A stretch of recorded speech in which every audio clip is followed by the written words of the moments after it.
Hello and welcome to episode 5 of the Book Blab. This is a monthly show that Suzanne and I do and will host, and we talk about all things book related, and it's a lot of fun, and we're glad that you could join us this month. So how are you, Suzanne? Doing good. Good. Finals are coming up, or term papers. Yes. Okay. Right. So life is busy. Yeah. Well, I'm glad you could find some time that we could chat, because I think this will be fun. Mm-hmm. So this month, we're going to tackle a topic that I think all readers relate to, and that is, how do you make time to read? And, this is something we all struggle with because we all have busy lives and we all have to schedule our time and kind of prioritize it and decide what gets the most importance. And I think for those of us who really love to read, reading ranks high on that priority list. And it means that we sacrifice other things so that we can still make time to read.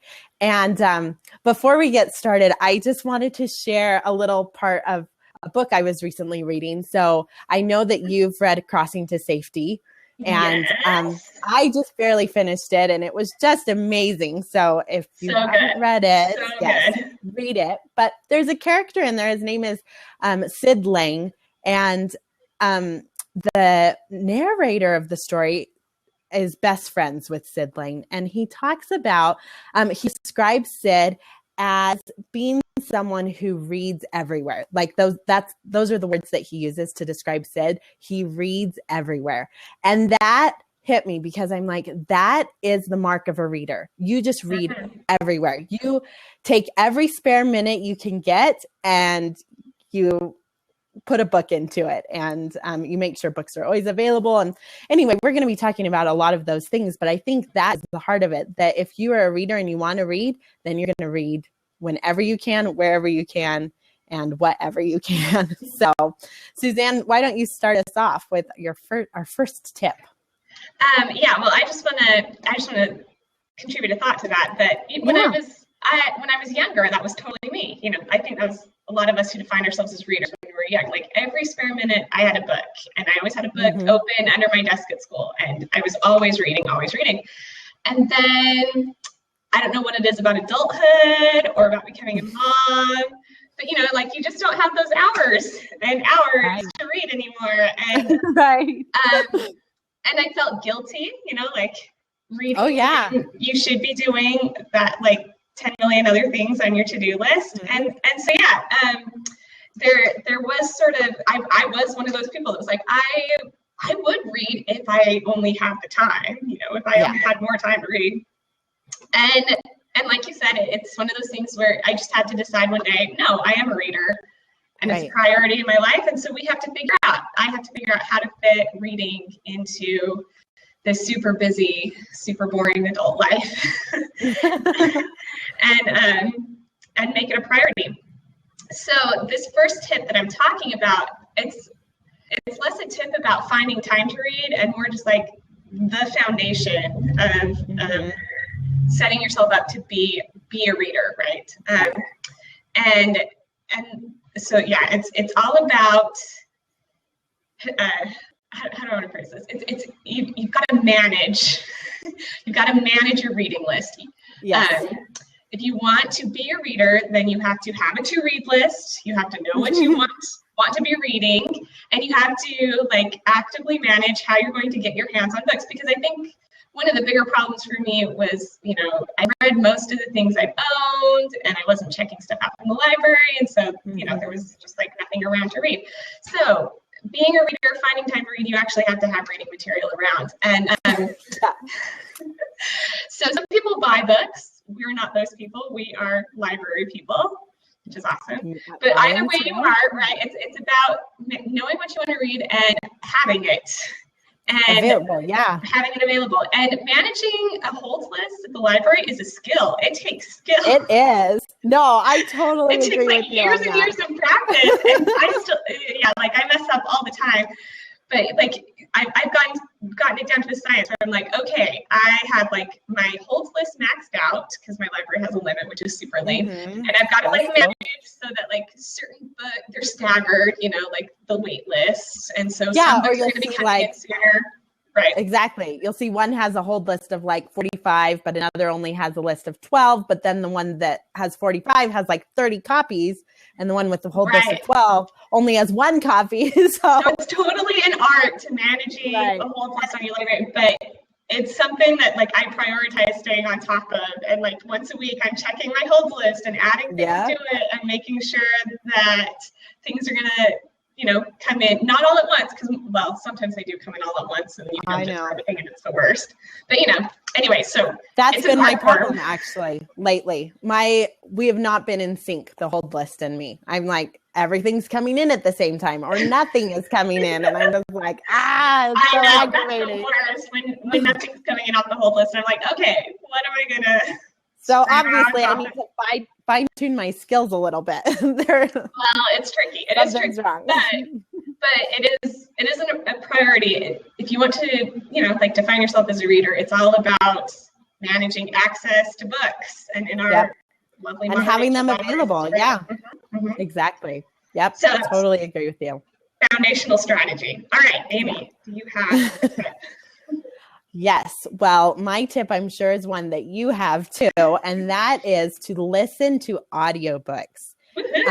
This one is huge. And I have to tell you, so many years ago, right after I had my first son, I wasn't listening to any audiobooks at all. And in fact, I almost had this scorn for them, like, oh, well, real readers don't listen to audiobooks because that's not really reading. I think that's a pervasive thing that people. It is. And I think it depends on your personality type too. But yeah, some people don't think audiobooks are legitimate. Right. But then, so one of my good friends, because I said, well, I'm not having any time to read. I have this baby. And I think he was, you know, starting to crawl at the time or whatever. And I was like, I just don't have time to read. And she said, well, do you ever listen to audiobooks? And she was someone that I highly respected as a reader. And just the fact that she was recommending audiobooks, I was like, oh my goodness, if you're listening to audiobooks, then that must be a real thing. And then, of course, after I started listening to them, I discovered that actually the real readers are the ones listening to the audiobooks, not the non-readers. I mean, non-readers too, because, you know, then they can just listen. But the real readers are listening to them because they realize that they can use their time so much better if they can be listening to a book when they're just doing things that don't require their full attention. And so I started listening to audiobooks and I've never looked back because I'm getting through twice the number of books. Yeah. Well, and I know you use them a lot because you have your commute to school. And I have about an hour and a half commute 3 days a week. And that is how I read books right now. Because all my other spare time's homework. Right. I know. And so it's so wonderful. So, and I don't know if you do this, but so probably about 2 years ago, I started listening to books at double speed. Do you increase the speed when you listen? Yes. I never listen at single speed. I know. Well, in fact, I listened to a book recently and I checked it out with like One Click Digital, which is a program that my library has. They don't allow you to increase the speed, but I was like, it's a short book. It doesn't really matter as far as my time goes. But yes, it did. I think it ruined the book for me, actually. Listening to it at single speed was so slow that I just couldn't handle it. Everything was so aggravating. And I mean, I think this is a tip I recommend to people who are struggling to get into audiobooks because the ones that I've talked to, I think are usually really fast readers. And that is why they can't get into audiobooks because it is going so much slower than they're used to processing a book. But once they increase that speed, then their brain is kind of keeping up the same way that it does when they just read it on the page. And so, I absolutely recommend double speed. Yes, me too. So, yeah. And audiobooks are just great because you can use them for anything, you know, laundry, driving, dishes, just anything that is a boring task to you can just be livened up by listening to a good story. So killing two birds with one stone. It's like Yep. the best tip for fitting reading into a busy life. Right. Exactly. Okay. Well, what's your next tip for us? Okay, so my next tip does not apply to all books equally, but it is one for, if you want to try to fit more reading into your life, and I do recommend speed reading. Yes. I'm glad you're talking about this. I will admit I am not a speed reader, although I've tried, but I know you actually took a class on it, right? I did. I took a class and I hated the class. And I came out of the class thinking that I was not a speed reader and I wasn't into it and I hated it. And it is one of, like, if you do like the formal class and all the formal steps of like actually increasing your speed, it can be terrible. But if you're that kind of person, great, that's fine. I'm just talking about yeah, and this is not for all books. This is for, like, I would say nonfiction books or informational texts or things that you want to read, like articles online or newspapers type stuff, anything that you want to read more of, but you don't want to devote a lot of time to. But the point is not like basking in the glorious, beautiful language of it. Yeah. The point is like gaining information. So any of that kind of reading, I really do, I tend to speed read it. And that's where so some of the strategies from the speed reading class that I take out, you're looking at headings, you're looking at topic sentences, you are like briskly skimming the rest. And as soon as you have the main point, you're done and you can move on, and you don't have to actually like read word for word.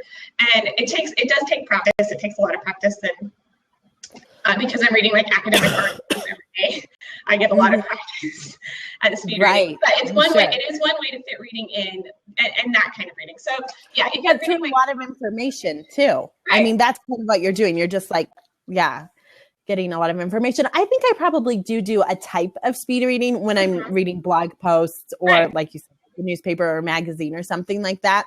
But I think when I'm actually reading a book, I tend to be more like, I'm going to read the entire page. I don't know. Right. I'm definitely not very good at it. Beautiful. And I'm not a fast reader. You want to read slowly. Yeah. Yeah. I want to read slowly at least. So yeah. Yeah. Anyway, that's just a tip for fitting in more informational reading, which I like to have time for too. So. Yep. It's a good one for sure. So. Okay, Amy, you have another tip? Yes. Okay. My next tip is to have multiple books going at the same time. And this has been really important for me lately. I mean, I always have a book that I'm reading and then a book that I'm listening to. And then I usually have a book that I am reading out loud to my kids. And then sometimes just a denser nonfiction book that I'm kind of going through more slowly and processing. And I think this is important. I mean, for sure, if it's not your thing, like, don't feel like you have to read more than one book at the same time. But I think for a lot of people, it makes sense because you're not always in the mood for one particular book. You know, like when I'm going to bed at night, if I'm reading, I'm not going to try and read nonfiction. Well, I know some people who do read nonfiction at night because they feel like that helps them like slow down. But for me, I just go to sleep if I'm reading nonfiction. So if I actually want to read as I'm going to bed for any amount of time, then it has to be fiction for me just to keep my interest and keep me awake. But it can't be that exciting because I don't want to be awake all night. I'm completely opposite. If I do fiction reading at night, I stay up until like 2 a.m. and it's a bad thing.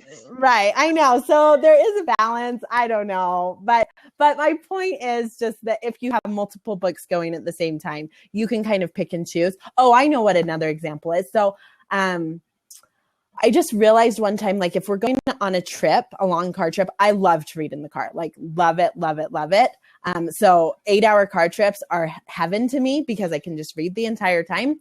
But I realized one time that I was bringing books along sometimes that were not conducive to a car ride because, I mean, usually I'm riding with my kids. We're going on a family vacation or something, and they were needing things and, you know, background noise. And I would be bringing these books like classics or nonfiction that were just taking a little bit more concentration. And I was hardly getting through anything because it was just being broken constantly. And I finally realized, you know, there is a type of book that is best for reading in the car something that's not going to take a lot of mental effort to get through, and that I can just kind of enjoy and like get immersed in the story. And so now I actually pick my car reading very carefully so that I can actually enjoy it instead of just feeling like it was a waste of time because I couldn't actually read anything. So do you read multiple books at the same time?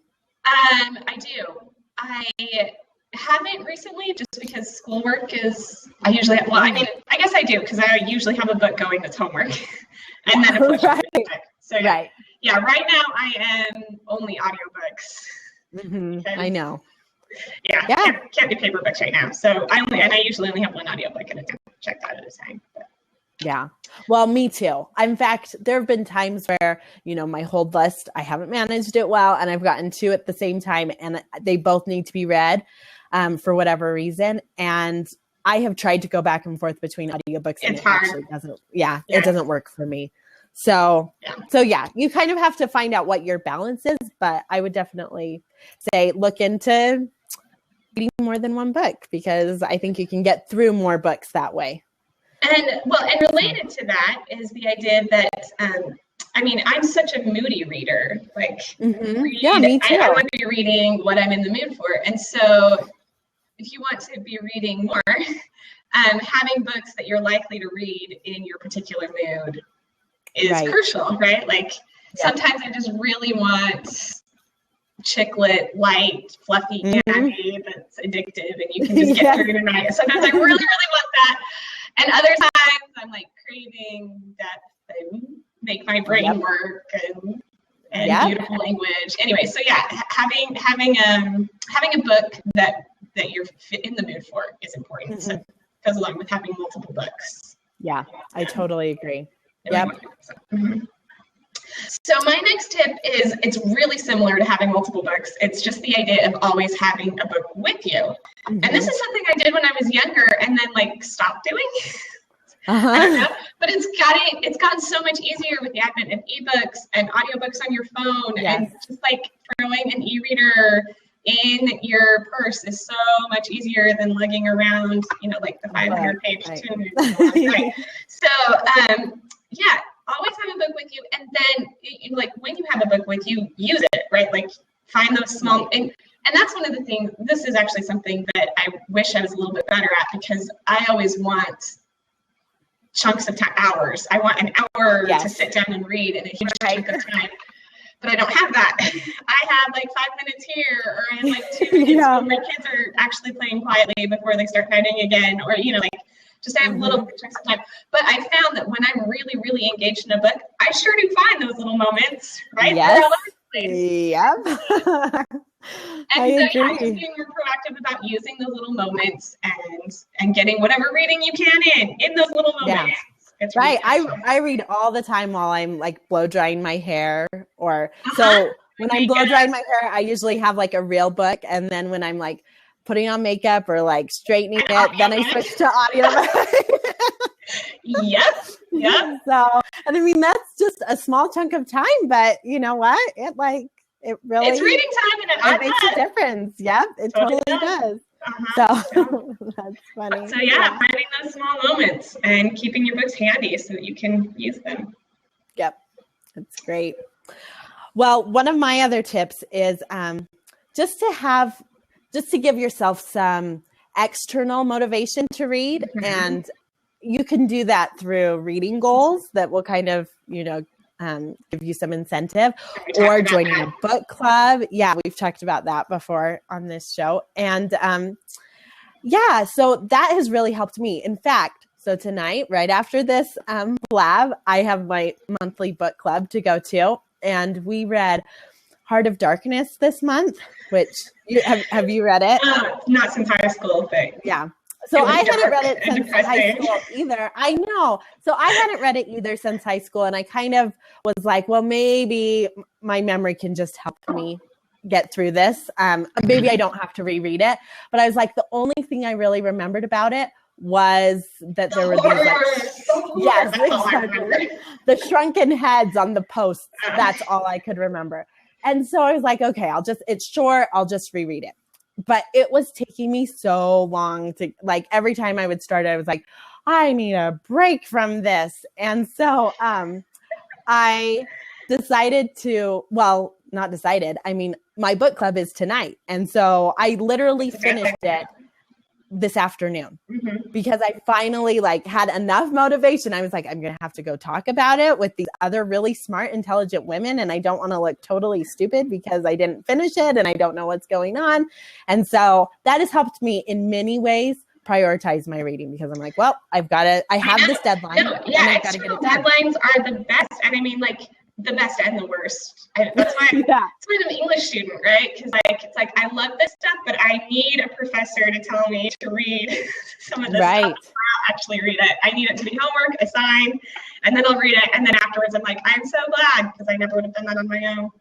Right. Well, and for you probably have tons of external motivation right now because you are in school and you have a constant flow of deadlines. So but it's good. They're really effective. Right.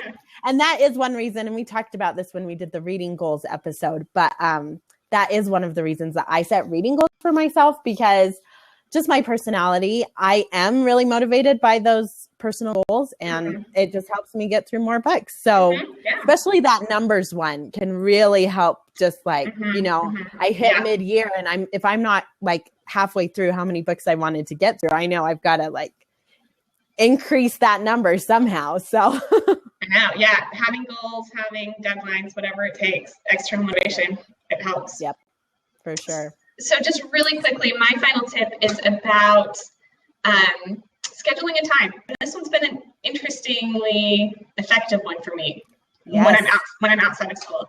And I don't remember who it was, but I was talking to someone recently who said that they started switching out watching their nightly TV shows for reading at night. And I'm like, yeah, that's finding an activity or finding a time and day. Because like I said, I like those chunks of time, right? So, and my chunks of uninterrupted time are in the evening. So it's about finding that time in your schedule or an activity in your schedule that you can replace, like television or whatever, and actually schedule, this is my reading time. Nap time used to be that for me, nap time. This is my reading time. Mama gets to sit and read. You go be quiet in your crib, right? So scheduling a time to read, it was really effective for me. It's just this is my time every day to read. And it is really effective. And I have recently started to try and do it a little bit more in the afternoon. Like you, I used to always do it in the afternoon, but now I just feel like there's always so many other things to do in the afternoon. And so I haven't read as much anymore, but then I was like, no, I need to get this back because I'm a reader. It's important. It's a priority. And you don't have to feel guilty about it. Scheduling a time and making goals were two big things that helped me not feel guilty about reading and no, this is a goal and it's in my schedule. Right. I know. And usually for me in the afternoon, it still is a fairly small chunk of time, 20 minutes, but it is amazing what even 20 minutes of uninterrupted time can do. So you know what, if you're looking to put a schedule into your life, reading schedule, then it doesn't have to be huge to make it worth it. No, just a few minutes a day and you can get through books. Yep. So, okay. Well, we hope you all enjoyed those tips and we would love to hear about your own tips for making time to read. How you fit it in. Yeah, in the comments. That would be great because I'm sure you all have more tips because there are a million ways to fit in reading in your life. So feel free to share. But now we're going to move on to our book recommendation segment. This is where we take a particular theme and we each recommend a book on that. And this is a lot of fun for me, actually. I love to kind of find a book that, fits in. And I don't know. I just like talking about books that I love. That's what it comes down to. That's why I love this blog so much, right? Yeah, I know. It's so much fun. Do you want to tell everyone what we're going to talk about? So because Mother's Day is just a few weeks away, May 8th, I think it's May 8th, something like that. It is May 8th. It's really close. So we thought it would be good to talk about, books about motherhood. And that's kind of wide in general and could be a million different things. So I had some fun thinking about, my favorite motherhood books. And it was interesting because most of the ones I thought about were kind of depressing. Yeah. Dealing with hard motherhood things or conflicts. There's a lot of mother conflict out there. there are a lot of bad mothers out there. Like I could think of a lot of bad examples, or it's actually easier for me to think about books with good father figures, and I thought that was so interesting. I was like, there aren't as many. It is interesting. Books that are, yeah. Or when they do have good mothers, there's still some sort of like conflict you have to work through. Yes, anyway. Exactly. Very emotional. Yep. Yes. So the book that I'm recommending tonight is one of those more depressing sides.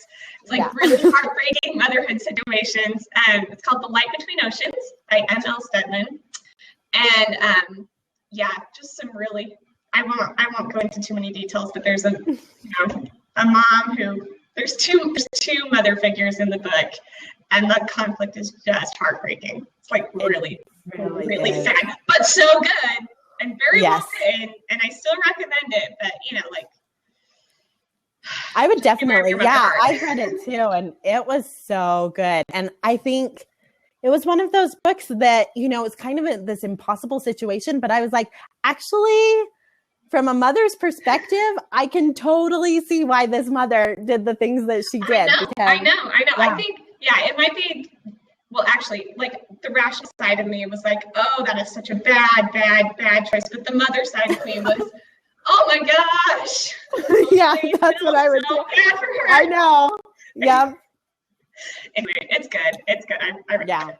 Okay, so I'm excited to hear, Amy, what's your recommendation? Okay, well, the first book that came to my mind was, if you think of like the quintessential mother, who do you think of? Like, does someone immediately come to mind? Or not? It's okay if not. Sorry, totally put you on the spot. For me, it's Marmee, like in Little Women. Little Women. Absolutely. Everyone puts her on the pedestal. Like, she is wonderful. She's so patient, so kind, so loving.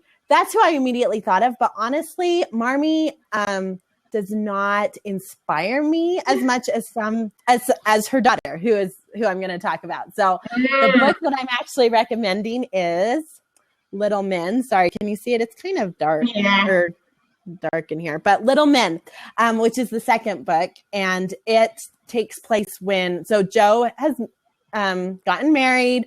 She and Mr. Bear inherited Plumfield, and they've turned it into this school for boys. And so I think by the end of the book, they have something like 16 children there, and most of them are boys. And I don't know if it was just because I myself have a house full of boys, and so I just was so inspired by Jo, or just that she really is a good mother. I mean, so you kind of think of her in Little Women as being very impulsive and a little bit rebellious. And she's definitely tamed some of that by the time Little Men starts, although she still likes to be outside and run around, and she's very playful. But I think just for me, it was just seeing the way that she related to her boys. I was just like, I wish that I could be so patient with my kids, because she just had this very sort of give and take nature. Her boys she would allow them to have a pillow fight or go play outside, but then she would expect them to obey her rules and follow her when she asked them to do something. And I thought that was very interesting. And that really is a good parenting lesson, to have that give and take in parenting. And it was just really beautiful. And I just came away from it feeling so much inspiration to be a better mother myself, and to show a little bit more patience and understanding with my boys. So this one is definitely on my to-read list because of your recommendations. It sounds really good. So it is. So yeah, we're both mothers of boys. So right. Yes, me too. I know. Yep. It's fun. Okay. So we want to thank everyone for joining us and watching with us. And as a reminder, you'll be able to view this video when we post a link later on our respective blogs. Once again, our host is Amy of sunlitpages.com, and I'm Suzanne of suchstuffbooks.com. And we are really excited for next month's show. This is just a reminder. Next month, if you saw our last blog, we announced we're doing a little mini book club next month. And so Amy and I, have you finished it? So I actually haven't started it because you want to refresh. Okay. On purpose. Yes. Right. I tend to forget books really fast if I put other books in between them. And so I've kind of been pushing it to the end, and but now I've got it. So it'll be more fresh for you than for me. Since I read it I'll review. But we're both reading A Man Called Uwe by Frederick Bachman, and we'll be discussing that book. And so if any of our viewers or whoever wants to read along with us and join in that discussion, that would be lots of fun. Yeah, and we're looking forward to that. So that'll be next month, and we'll announce date and time when we know it. Yep.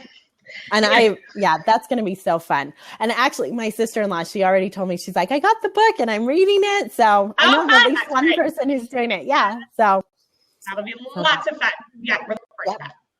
All right. Okay. Well, now go and get reading. Now that you have all these great tips, go read for an hour before bed. Or write papers. Right. Yeah, exactly. Okay. Well, we'll see you, Suzanne. Have a good night. You too. Bye. Bye.